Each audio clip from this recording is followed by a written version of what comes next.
आज इस वीडियो में हम बात करेंगे रिलायंस के Q4 के रिजल्ट्स के बारे में और रिजल्ट्स के पहले टेक्निकली लेवल्स के बारे में, चार्ट के बारे में, मेरे व्यू के बारे में। तो वीडियो अगर इन्फॉर्मेटिव लगे, पसंद आए तो लाइक ज़रूर कर सकते हो, फ्री है, नीचे एक लाइक का बटन दे रखा है, आप उसको क्लिक कर सकते हो। चैनल को अभी तक सब्सक्राइब नहीं किया है तो बहुत सारे रिजल्ट आने वाले हैं, सारे ही रिजल्ट्स के एनालिसिस आपको इसी तरीके से मिलेंगे। कल हमने HCL टेक का किया था, एक चीज़ क्लियर कही थी, शॉर्ट नहीं रहना है, ये नहीं सोचना है कि इन्फोसिस TCS का जैसा रिजल्ट आया वैसा HCL टेक का आएगा। हाई चांसेस है कि HCL टेक आपको पॉजिटिव ओपनिंग, अच्छी ओपनिंग और अप मूव ही देगा। और आज आप देख सकते हो HCL टेक का ओपनिंग अच्छा खासा आपको ओपनिंग होता हुआ देखने को मिला, और अभी भी अगर मैं करंटली बात करूँ तो काउंटर पॉजिटिव ही ट्रेड कर रहा है। अब हम बात करते हैं रिलायंस इंडस्ट्रीज़ के कि रिलायंस इंडस्ट्रीज़ का क्या होगा। उससे पहले डिस्क्लेमर पढ़ लीजिए, भाई मैं रजिस्टर्ड एडवाइज़र नहीं हूँ, तो जो भी चीज़ मैं कह रहा हूँ मैं मेरे पर प्योरली एजुकेशनल पर्पज़ के लिए कह रहा हूँ। कोई भी उससे अगर आपको प्रॉफिट या लॉस होता है तो उसकी जिम्मेदारी मेरी नहीं होगी। अगर आपको हमारे ग्रुप में ज्वाइन करना है तो यहाँ पर आपको स्क्रीन के ऊपर एक स्कैनर दिख रहा होगा, उसको आप स्कैन कर सकते हो, कोड दिख रहा होगा QR कोड, उसको स्कैन करके आप हमारे ग्रुप में ज्वाइन हो सकते हो। अब हम बात करते हैं रिलायंस के बारे में। रिलायंस की बात करें तो इंडिया की दी नंबर 1 कंपनी, टॉप की कंपनी, हाईएस्ट कंपनी है। रेवेन्यू वाइज तो नहीं कहेंगे, लेकिन हाँ ओवरऑल अगर हम कहें तो सबसे बड़ी बड़ी कंपनी है मार्केट कैपिटलाइजेशन के हिसाब से अगर हम बात करें तो। अब जब इतनी बड़ी कंपनी हो जाती है ना तो उन्हें वो टैग मिल जाता है एलिफेंट वाला, हाथी वाला। अब हाथी को पालना ही सबसे बड़ा काम हो जाता है। तो बड़ी जितनी बड़ी कंपनी होगी उतनी बड़ी कंपनी से आप एक्सपेक्ट मत कीजिएगा कि बहुत ज़्यादा वो आपको सेल्स, मतलब जो आपका टॉप रेवेन्यू हो गया, रेवेन्यू ग्रोथ आपको देगा, प्रॉफिट ग्रोथ आपको मिलेगी, आपको ओवरऑल जो ग्रोथ है कंपनी में बहुत ज़्यादा मिलेगी। क्योंकि एक बार जब वो कंपनी बड़ी हो जाती है, एक बार हाथी हो बड़ा हो जाता है तो उसको पालना, उसका मेंटेनेंस करना ही बहुत बड़ा हो जाता है। अगर वो क्वार्टर ऑन क्वार्टर बेसिस में फ्लैट भी रहता है, मतलब गई बार जितना था उतना ही परफॉर्मेंस ला रहा है, +1% के आसपास लेके आ रहा है, देन ऑल्सो ऐसी कंपनीज के लिए बहुत ज़्यादा पॉजिटिव माना जाता है। क्योंकि उस नंबर को बीट कर पाना, उस बड़ी नंबर को बीट कर पाना क्वार्टर ऑन क्वार्टर बेसिस या मेंटेन कर पाना भी बहुत बड़ी बात हो जाती है। तो उसी तरीके से रिलायंस में अगर हम बात करें तो फंडामेंटली तो देखिए एवरीथिंग इज़ प्राइस्ड इन। यहाँ से ऐसा कुछ नहीं है कि भाई एकदम आउट परफॉर्म कर जाएगा, काउंटर एकदम 3,000 4,000 पार कर जाएगा। कुछ एक दो ट्रिगर है। बिजनेस वाइज अगर मैं बात करूँ तो एज सच अभी कोई ट्रिगर नहीं है कंपनी के अंदर, कोई ट्रिगर नहीं है, कोई नया इन लोगों ने वर्टिकल एंटर नहीं किया है। जो कुछ चलता आ रहा है चलता आ रहा है। जियो इनकम अभी चल रहा है, इनका रिलायंस रिटेल चल रहा है, इनका रिफाइनरीज चल रहा है। तो जो चलते आ रहे हैं बिजनेस बड़े बड़े वही चलते आ रहे हैं। बीच बीच में थोड़ा बहुत वो हाइड्रो एनर्जी जो हो गया, हाइड्रोजन एनर्जी वाला हो गया, उसमें सोलर एनर्जी हो गया, फिर आपका वो कैंपा कोला, बहुत सारे ऐसे छोटे छोटे वर्टिकल्स लेके आ रहे हैं, लेकिन वो कोई मतलब बहुत इम्पैक्टफुल नहीं है। तो अभी अगर हम बात करें business perspective, business point of view, आपको कोई बहुत बड़ा इम्पैक्ट नहीं देखने को मिलेगा कंपनी के अंदर कि भाई ग्रोथ अच्छी 10% की आपकी रेवेन्यू ग्रोथ बढ़ गई, आपका सेल्स जो आपका प्रॉफिट हो गया वो 7-8% से बढ़ के आ रहा है। तो ऐसा अभी कुछ नहीं है। तो जब ऐसा कुछ नहीं होता है तो इन दैट केस मोस्टली जब जो स्टॉक्स होते हैं वो साइडवेज जोन में, करेक्शन जोन में, टाइम वाइज करेक्शन जोन में चले जाते हैं। और वैसा ही अब रिलायंस कर रहा है। अगर हम बात करें 2021 के, अगर हम बात करें सितंबर से लेके 2022 का मई आ गया है, ऑलमोस्ट मैं कह सकता हूँ अप्रैल मई आ गया है, 1.5 साल हो गए हैं। 1.5 साल के अंदर रिलायंस चला ही नहीं है। 1.5 साल में रिलायंस चला ही नहीं है, एक जोन में कंसोलिडेट कर रहा है। सब ने भर भर के काउंटर ले रखा है। क्यों ले रखा है? एक दो ट्रिगर्स है। क्या ट्रिगर्स है? सबसे पहले डीमर्जर। डीमर्जर किसका? रिलायंस जियो का। अभी वो लोग ने जियो फाइनेंशियल सर्विसेज का एक डीमर्जर अनाउंस किया कि भाई उसके कुछ शेयर्स मिलेंगे। ठीक है, उससे कोई बहुत बड़ा इम्पैक्ट नहीं आएगा। जियो का डीमर्जर या रिलायंस रिटेल का डीमर्जर, ये दो में से किसी भी एक चीज़ का अगर डीमर्जर की खबर आती है, न्यूज़ आती है, ट्रिगर आता है, तब आपको ये शेयर चलता हुआ देखने को मिलेगा। तब चांसेस हो जाएंगे कि ये शेयर एक ब्रेकआउट दे 3,000 के आसपास या उसके ऊपर जाके कहीं ना कहीं काम करना शुरू करे। वरना एट दिस रिजल्ट ऐसे जिस तरीके से काम कर रहा है, फ्रेश बड़ा एक ब्रेकआउट दे दे हुए अलग एक मूव में चला जावे, अभी नहीं दिख रहा। इसका सपोर्ट जोन निकल के आएगा 2200 का लेवल नीचे की बाजू, ऊपर के बाजू जो रेंज निकल के आएगी वो निकल के आएगी 2700-2750 के आसपास। तो ये 300-400 पॉइंट के अंदर पूरा रिलायंस कहीं ना कहीं कंसोलिडेट करने वाला है। रिजल्ट खराब आएंगे तो नीचे की जोन पे जाएगा, वहाँ पे बाइंग प्रेशर आ जाएगा, सपोर्ट मिल जाएगा, देन अगेन ऊपर के पास चला जाएगा।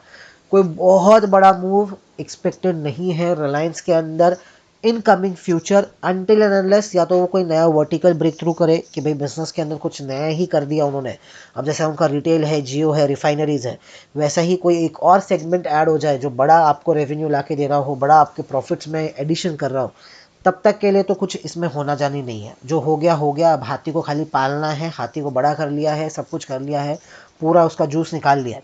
अब खाली उसको पालना है, उसको as a cash cow use करना है, काम कराना है, जो भी रेवेन्यू आएगा उसको मेंटेन करना है every quarter on quarter. D growth मिला तो वैल्यूएशन में ड्रॉप आना शुरू होगा। सेकेंडली डी मर्जर यानी कि भाई वो हाथी एक और जन्म दे किसी और चीज़ को, मतलब कहीं ना कहीं डीमर्ज हो। रिलायंस का जो होल्डिंग स्ट्रक्चर है उसमें से जियो अलग से लिस्ट हो जाए, रिटेल अलग से लिस्ट हो जाए, तो हर एक उनका जो इंडिविजुअल बिजनेस है अलग से अगर लिस्ट हुए, तब कहीं ना कहीं आपको एक ट्रिगर मिलेगा, या तो कोई बिजनेस वर्टिकल में आएगा तो ट्रिगर मिलेगा। टेक्निकली अगर मैं बात करूं, टेक्निकली रिलायंस के अंदर कुछ नहीं बन रहा है। रिजल्ट के पहले अगर कोई ट्रेड लेना है, HCL टेक में हमने कहा था रिजल्ट के पहले ट्रेड लिया जा सकता है, क्लियरली उसमें व्यू था, मतलब एक व्यू था कि भाई पॉजिटिव व्यू है। रिलायंस के केस में अगर मैं बात करूं, कोई भी व्यू नहीं निकल के आ रहा है। एक छोटा सा लेवल पे आप ध्यान दे सकते हो, ट्रेड अगर बना तो वो रिजल्ट के बाद बनेगा, रिजल्ट के बाद आपको ध्यान देना है इस लेवल के ऊपर 2310। 2310 का लेवल अगर सस्टेन करता है रिजल्ट के बाद, रिजल्ट के पहले नहीं, यानी आज रिजल्ट है तो मंडे को अगर गैप अप गैप डाउन खुलता है, 2310 अगर सस्टेन करता है नीचे की बाजू, तो रिलायंस के अंदर एक वापस बाय बनेगा। कहाँ तक जा सकता है? पहला जो टारगेट होगा वो आपका होगा करीब करीब 2415 के आसपास, यानी 100 पॉइंट की रेंज में। 2310 ब्रेक करता है तो ये जो मूव आया था रिलायंस के अंदर, एक बड़ा एक दिन जो मूव आया था, ये मूव निगलेक्ट हो जाएगा, और फिर जो इसका बॉटम है 2250 के आसपास, 2200 के आसपास, वहाँ तक ये जाने की कोशिश कर सकता है। अगेन रीटेस्ट हो सकता है बॉटम का, और फिर हम देखेंगे कि उसको ब्रेक करता है कि नहीं करता। ऊपर के बाजू किसी को फ्रेश ब्रेकआउट पे ट्रेड करना है तो वो अच्छा ट्रेड बनेगा 2400 के ऊपर ही।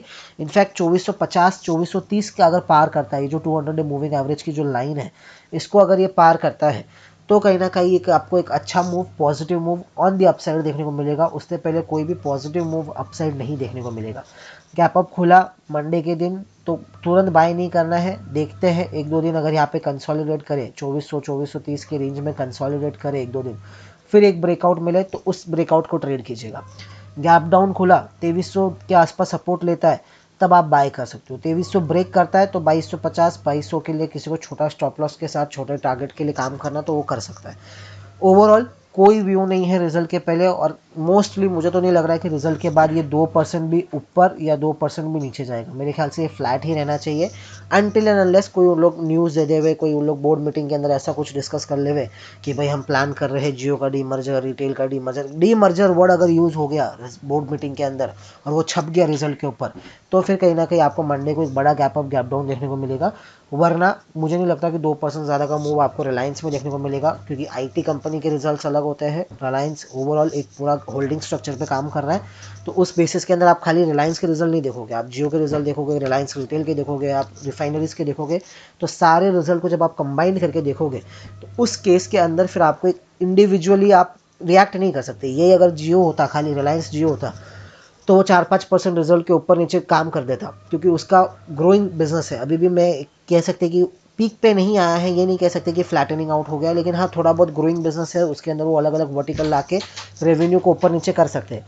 रिलायंस रिटेल होता तो वो भी एक ग्रोइंग बिजनेस है, वहाँ पे भी आपको एक इंडिविजुअल मूव देखने को मिलता। लेकिन जब तीनों चीज़ कंबाइंड करके आप देख रहे हो, तो आपको कंबाइंड रेवेन्यू देखना है, आपको कंबाइंड प्रॉफिट देखना है। और जब आप कंबाइन करके देखोगे तो 2-3% से ज़्यादा प्रॉफिट में मेरे को नहीं लगता कोई ग्रोथ आएगा। रेवेन्यू में मुझे नहीं लगता कोई 15-20% का ग्रोथ दे देगा, वो तो बहुत ही ज़्यादा एक्सट्रीम हो जाएगा। ऐसा कुछ हुआ तो फिर तो अलग ही बात हो जाएगी।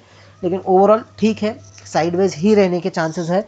रिजल्ट के बाद मूव आएगा, रिजल्ट के पहले कोई एक्सपेक्टेशंस नहीं है। रिजल्ट के बाद आप खाली लेवल्स पर ध्यान रखिएगा, 2300 का नीचे की बाजू, ऊपर का 2400 के आसपास। 2400 भी ऊपर का आपको ध्यान नहीं रखना है। ऊपर के लिए अगर मैं बात करूं, अगर वो फ्लैट ही खुलता है काउंटर, तो सिर्फ इस लेवल पे भी अगर आप ध्यान रखोगे 2370, तो भी हो जाएगा। 2370 पार करेगा तो आपको 2430 2440 तक के लिए मूव मिल जाएगा। और 2440 अगर एक फ्रेश ब्रेकआउट देवे, तो कहीं ना कहीं आपको फिर एक अच्छा मूव जो 2500 2550 तक लेके जाने की कोशिश कर सकता है। तो रिजल्ट के पहले कोई भी पोजीशन नहीं बनानी है रिलायंस के अंदर, ना हेज करके ना कुछ करके। जितना लाइट रहोगे उतना ज़्यादा अच्छा है। ICICI बैंक के ऊपर एक वीडियो आने वाला है, उस पर हम डिस्कस करेंगे कि ICICI बैंक के साथ क्या हो सकता है। जब तक के लिए बाय बाय।